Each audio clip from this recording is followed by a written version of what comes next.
आखिर कैसे लंबे समय तक सिगरेट पीने से ग्रेजुअली इंसान की मौत तक हो जाती है। 3D एनिमेशन की मदद से चलो इस बात के पीछे की साइंस को समझते हैं। अगर एकदम बेसिक से शुरुआत करूं तो सारी प्रॉब्लम्स की जड़ है ये टोबैको प्लांट। इसी टोबैको प्लांट को सुखा के, सड़ा के और गला के किसी रोलिंग पेपर में डाल दिया जाए तो ये तैयार हो गया सिगरेट का आगे वाला पार्ट। सबसे पहले जैसे ही आपने सिगरेट को बर्न किया तो टोबैको के जलने से धुआं निकला। इस सिगरेट स्मोक को आपने इनहेल तो कर लिया, लेकिन प्रॉब्लम ये है कि 4000 से भी ज्यादा हार्मफुल गैसेस और केमिकल्स इस स्मोक के अंदर कंटेन्ड हैं। बैड न्यूज ये है कि सिगरेट का ये ब्राउन कलर का पीछे वाला पार्ट, जिसे सिगरेट बट या सिगरेट फिल्टर बोला जाता है, ये बस नाम का ही फिल्टर है। मेनली इसका काम है टोबैको के उस पार्ट को रोकना जो पूरी तरह से ना जल पाया हो, जिसे दूसरे शब्दों में टार भी बोल दिया जाता है। लेकिन इस फिल्टर के होने के बावजूद भी कुछ टार आपकी बॉडी में एंटर कर ही जाता है। फाइनली सिगरेट स्मोक इनहेल करने की वजह से 4000 से ज्यादा हार्मफुल गैसेस और केमिकल्स आपके विंड पाइप में एंटर कर चुके हैं। ये केमिकल्स आपके शरीर को एक्जैक्टली कैसे नुकसान पहुंचाएंगे, आगे बढ़ के ये समझने से पहले कुछ सेकंड्स के लिए इस स्टोरी को रोक देते हैं और एक नई स्टोरी की हेल्प से सबसे पहले ये समझते हैं कि अगर आपने सिगरेट स्मोक की जगह फ्रेश ऑक्सीजन इनहेल की होती तो क्या होता। देखो, आपने ऑक्सीजन इनहेल की, वो आपके विंड पाइप में पहुंच गई। ये दोनों हमारे लंग्स हैं और लंग्स तक पहुंचते पहुंचते आगे बढ़ के ये विंड पाइप इन दो ब्रांचेस में डिवाइडेड है, जिन्हें ब्रोंकाई बोला जाता है। और ये ब्रोंकाई इन बहुत सारी ब्रांचेस में डिवाइडेड हैं, जिन्हें ब्रोंकियोल्स बोला जाता है। फर्दर इन ब्रोंकियोल्स के भी एंड में है ये एल्वियोलाई। अब ध्यान से समझना, ये सिलेंड्रिकल पाइप्स जो आप देख रहे हो, ये ब्लड स्ट्रीम है। खास बात यह है कि ये ब्लड स्ट्रीम इस एल्वियोलाई से अटैच्ड है और इस एल्वियोलाई की बाउंड्री इतनी ज्यादा पतली होती है कि इस जंक्शन पे कार्बन डाइऑक्साइड ब्लड स्ट्रीम से एल्वियोलाई में आके शरीर से बाहर जा सकती है और जो ऑक्सीजन जस्ट अभी हमने सांस के द्वारा इनहेल की थी वो एल्वियोलाई से इस ब्लड स्ट्रीम में आ सकती है।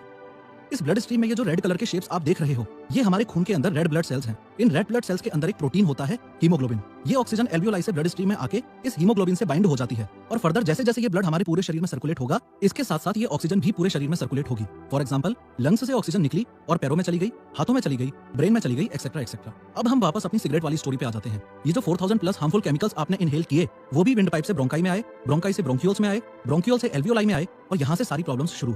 इन 4000 प्लस हार्मफुल केमिकल्स और गैसेस में से मोस्ट डेंजरस हैं ये कार्बन मोनोऑक्साइड और निकोटीन। यूजुअली ये ऑक्सीजन जाके हीमोग्लोबिन से बाइंड हो जाती है और ब्लड स्ट्रीम के साथ पूरे शरीर में चली जाती है। लेकिन ये कार्बन मोनोऑक्साइड बहुत हरामी गैस है, ये ऑक्सीजन को लात मार के बाहर कर देगी और खुद जाके हीमोग्लोबिन से बाइंड हो जाएगी। सिमिलरली ये निकोटीन भी इस ब्लड स्ट्रीम में आ जाएगा और इस बार आपके लंग्स में, आपके हाथों में, आपके पैरों में, आपके ब्रेन में ऑक्सीजन नहीं बल्कि कार्बन मोनोऑक्साइड और निकोटीन ट्रैवल करेंगे। ये एक मेजर रीजन है कि कंटिन्यूअस सिगरेट स्मोकिंग से सांस लेने में प्रॉब्लम आ जाती है। लेकिन अभी भी मोस्ट इंपोर्टेंट क्वेश्चन ये है कि सिगरेट पीने से इस पूरे प्रोसेस में ऐसा क्या था जो स्मोकिंग को हाईली एडिक्टिव बनाता है। देखो, सिगरेट पीने के 7 से 10 सेकंड के अंदर ये निकोटीन ब्लड स्ट्रीम से होता हुआ आपके ब्रेन तक पहुंच जाता है। आपके ब्रेन में ये रिसेप्टर्स होते हैं जिन्हें निकोटिनिक एसिटिलकोलिन रिसेप्टर बोला जाता है। आगे बढ़ने से पहले ये समझो कि ये निकोटीन हेरोइन और कोकीन के बाद दुनिया का थर्ड मोस्ट एडिक्टिव केमिकल है, यानी कि एक्सट्रीमली डेंजरस। जैसे ही ये निकोटीन इस रिसेप्टर से कनेक्ट होगा तो ये रिसेप्टर एक्टिवेट हो जाएगा। एक्टिवेट होते ही ये रिसेप्टर्स आपके ब्रेन में फील गुड हार्मोन्स और न्यूरोट्रांसमीटर्स रिलीज करते हैं, जैसे डोपामिन, एड्रेनालिन और सेरोटोनिन।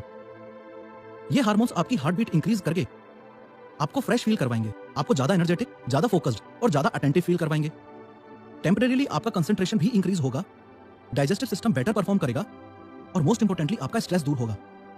अल्टीमेटली जिससे आपको हैप्पीनेस फील होगी और लगेगा कि आप सातवें आसमान पर हो। लेकिन इस पूरी कहानी में सबसे बड़ी प्रॉब्लम तब आती है जब आपको ये पता चले कि ये निकोटीन जो आपको सारी गुड फीलिंग्स और प्लेजर दे रहा था, वो आपके शरीर में सिर्फ और सिर्फ 2 घंटे रुकेगा। उसके बाद ब्रेकडाउन होकर लीवर में चला जाएगा और फर्दर मूत्र विसर्जन के द्वारा शरीर से बाहर चला जाएगा। अगर टेक्निकली देखा जाए तो जिंदगी में सिर्फ एक सिगरेट पीने से आपकी बॉडी पर कोई बैड इफेक्ट नहीं होगा, लेकिन इतिहास गवाह है कि 99.9% केसेस में आज तक कभी ऐसा हुआ नहीं कि किसी ने सिर्फ एक बार स्मोकिंग करके छोड़ दी हो। जैसे ही निकोटीन शरीर से बाहर निकला, फिर से क्रेविंग शुरू, आप फिर से सिगरेट पियोगे। अगेन निकोटीन आपके ब्रेन में पहुंच के फील गुड हार्मोन्स रिलीज करके आपको सातवें आसमान पे बिठा देगा और 2 घंटे बाद शरीर छोड़ देगा। निकोटीन की वजह से सिगरेट पीने की ये साइकिल या चेन चलती रहेगी और ऐसे लोग जो एक के बाद एक चेन बना के दिन में 100 सिगरेट्स तक पी जाते हैं, उन्हें ही तो चेन स्मोकर्स बोल दिया जाता है। लेकिन एक एवरेज स्मोकर एक दिन में 10 से 15 सिगरेट्स तो निपटा ही देता है। सिगरेट स्मोकिंग की एनाटॉमी को समझने के बाद अब बारी है ये समझने की कि आखिर कैसे लॉन्ग टाइम तक स्मोकिंग करने से इंसान की जान तक जा सको। ये जो हमारे ब्रोंकियोल्स हैं, इनके अंदर म्यूकस और सीलिया होता है। जब हम सांस लेते हैं तो ऑक्सीजन के साथ साथ जर्म्स और डस्ट जैसे हार्मफुल पार्टिकल्स भी हमारी बॉडी में एंटर करते हैं, जो कि आगे बढ़ने से पहले इस म्यूकस में ट्रैप हो जाते हैं। तो ये हेयर लाइक प्रोजेक्शंस जिन्हें सीलिया बोला जाता है, ये इन हार्मफुल पार्टिकल्स को हमारी बॉडी से बाहर फेंकने में हेल्प करते हैं। लेकिन जब आप रेगुलर स्मोकिंग करते हो तो टोबैको के जलने से आपकी बॉडी में एंटर करने वाला टार और हाइड्रोजन साइनाइड नामक पॉइजनस गैस दोनों मिलकर इस सीलिया को पैरालाइज कर देते हैं। इसी प्रोसेस को डॉक्टर्स सीलियोस्टेसिस बोलते हैं। अब प्रॉब्लम यह है कि इन हार्मफुल सब्सटेंसेस को बॉडी से बाहर फेंके कौन? तो ये जर्म्स और डस्ट आपके रेस्पिरेटरी सिस्टम में रह के उसको चोक करने लगते हैं और जब अति होने लगती है तो इन जर्म्स और डस्ट को आपकी बॉडी से बाहर निकालने के लिए ही तो आप कफिंग करते हो, यानी कि खांसते हो। आपने ये भी नोटिस किया होगा कि स्मोकिंग करने वाला व्यक्ति अर्ली मॉर्निंग में कुछ हद से ज्यादा ही खांसता है। उसके पीछे भी साइंस है। सिगरेट स्मोकिंग से डैमेज्ड ये सीलिया रात में रिकवरी करते हैं और सुबह होते ही उन सभी जर्म्स और डस्ट को all of a sudden expel करते हैं। इस प्रोसेस में अर्ली मॉर्निंग में एक चेन स्मोकर को हद से ज्यादा खांसी आती है। रेगुलर स्मोकिंग करने से ये सीलिया परमानेंटली डैमेज तक हो जाते हैं और आपके ब्रोंकियल ट्यूब्स की लाइनिंग बार-बार इरिटेट होने की वजह से स्वेल हो जाती है। सिर्फ इतना ही नहीं, यहाँ पे एक्सेस म्यूकस भी डेवलप हो जाता है। As a result of which smoker की लाइफ में एक ऐसा पॉइंट आता है जब वो 24 घंटे 7 दिन सिर्फ खांसता ही रहेगा। इस बीमारी को ही क्रॉनिक ब्रोंकाइटिस बोला जाता है। रेगुलर स्मोकिंग की वजह से ये 4000 प्लस डेंजरस केमिकल्स आपके एल्वियोलाई को भी डैमेज कर देते हैं। As a result of which इस ब्लड स्ट्रीम में काफी कम ऑक्सीजन जाएगी, जिससे आपको सांस लेने में प्रॉब्लम होगी। इस बीमारी को ही एम्फीसीमा बोल दिया जाता है। क्रोनिक ब्रोंकाइटिस और एम्फीसीमा को collectively doctors chronic obstructive pulmonary disease यानी कि सीओपीडी बुलाते हैं। और जो कोई आपकी नॉलेज में रेगुलर स्मोकिंग करता हो, जाके उसके मुंह पे बोल देना कि सीओपीडी ऐसी बीमारी है जो एक बार हो गई तो रिवर्स नहीं हो सकती और ना ही दुनिया में इसका कोई क्योर है। एरी गैरी दवाइयां लेके कुछ दिन तक टाल जरूर सकते हो, लेकिन विद इन अ ईयर उसकी मौत निश्चित है। सिगरेट स्मोक के थ्रू आपकी बॉडी में एंटर करने वाले निकोटीन और अदर केमिकल्स आपकी ब्लड वेसल्स को ब्लॉक कर देते हैं और साथ ही साथ एंडोथेलियल लाइनिंग को डैमेज कर देते हैं। As a result of which regular smoking करने से आपकी इन ब्लड वेसल्स में क्लॉट होने के चांसेस काफी ज्यादा बढ़ जाते हैं। ब्लड क्लॉट यानी खून के बहाव का रुक जाना। और अगर आपके हार्ट तक ब्लड नहीं पहुंचेगा तो हार्ट तक ऑक्सीजन जाएगी कैसे? सिमिलरली क्लॉटिंग की वजह से ब्रेन तक ब्लड नहीं पहुंचेगा तो ब्रेन तक ऑक्सीजन नहीं पहुंचेगी। ऐसे केस में भी इंसान की मौत निश्चित है, क्योंकि हार्ट तक ब्लड ना पहुंच पाना इसे ही तो हार्ट अटैक बोला जाता है और ब्रेन तक ब्लड ना पहुंच पाना इसे ही तो स्ट्रोक बोला जाता है। रेगुलर स्मोकिंग करने से जो हार्मफुल केमिकल्स आपकी बॉडी में एंटर करते हैं वो आपके इस डीएनए में डेंजरस म्यूटेशंस कर सकते हैं। As a result of which एक चेन स्मोकर में लंग कैंसर के चांसेस हद से ज्यादा बढ़ जाते हैं। ऑन टॉप ऑफ दैट एक और बैड न्यूज ये है कि स्मोक में पाए जाने वाले आर्सेनिक और निकल जैसे इंग्रेडिएंट्स इस डीएनए की रिपेयरिंग एबिलिटी को खत्म कर देते हैं। उससे होगा ये कि कल के दिन अगर किसी चेन स्मोकर को कैंसर हो भी गया तो उसकी बॉडी की कैंसर से फाइट करने की एबिलिटी एकदम खत्म हो गई।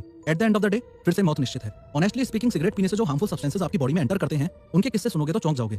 सुनाऊं? चलो सुना देता हूँ। सबसे पहला है अमोनिया। ये वही सब्सटेंस है जो टॉयलेट क्लीनर्स और फ्लोर क्लीनर्स में यूज होता है। दूसरा है एथेनॉल। ये शराब में यूज किया जाता है। तीसरा है डीडीटी। ये कीड़ों को मारने वाली दवाइयों में यानी कि इंसेक्टिसाइड्स में यूज किया जाता है। चौथा है आर्सेनिक। ये एंड पॉइजन में यूज किया जाता है। पांचवा है कार्बन मोनोऑक्साइड जो कि कार एग्जॉस्ट फ्यूम्स में पाया जाता है। छठा है कैडमियम। ये कार बैटरी फ्लूइड्स में यूज किया जाता है। सातवां है हाइड्रोजन साइनाइड जो कि और कुछ नहीं बल्कि एक जहर ही है। आगे मैं गिनाता जाऊंगा, आप गिनते जाओगे, लेकिन ये लिस्ट कभी खत्म नहीं